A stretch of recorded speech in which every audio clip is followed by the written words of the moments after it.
bayag, sige palagto, baka di kayo na-inform na ngayon ay halimaw na yung batang uhugin na dati nyong in-ignore. Bilang patunay na di kayo bagay ihanay sa dati nyong in-small. Ngayon sa lakas ko pag bumundol, yan ay gangganyapan pag nagpalindol. Kamusta lahat ng mapagmaliit, ngayon yung subukan manlait ulit. Ganyan lang talaga yung mga inggit, galit na galit sila sa malulupit. Kaya pasensya pag may nahagip, sarap ba sa piling ano masakit? Ganyan talaga paglabad sa loob mong humanga at pagtakot mong bumili. Puta diba napakasakla, ginigiit na wala kong talento pero isa ka sa napalakpak.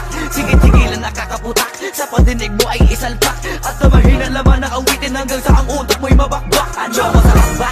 Nakakatawa lang lahat mga talangka. Pare-pareho na kinahiligan pero ba't naghihilahan pababa? Dahil ba di matanggap na kinayo ko na lahat ng hindi nyo magawa? Parang hinamak nyo lang mga karagatan na ang gamit lang ay bangka. Hibang ka na yata. Ibang ka na yata.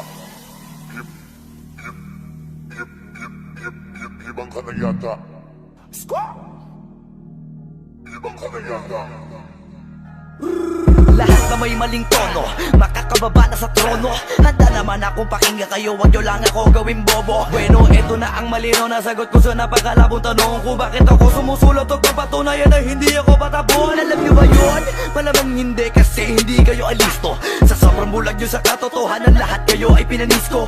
Hindi na uso dito palawakan ng koneksyon, kundi ka isasabi sa malabong makakuha ng atensyon. Hindi ako nakipag-unahan pero bakit ako nasa harapan? Samantalang yun nakipagtulakan sa likuran, sila pa ang napag-iwanan. Ako ba ang dapat na alisin? O baka di pa di napansin? Kung tutuusin ay mas malaging mo o galing palagi nagmamagaling. Lokohin nyo, lelangin nyo, wala na kayong mauulol pa. Sa panahon na to sa listahan na mahusay ako ay nakaburda. Lahat mahiya, walang hiya na ngayon yung matagal nyo nang kinutya. Paano ba yung panahon ko naman dahil yung panahon nyo ay tapos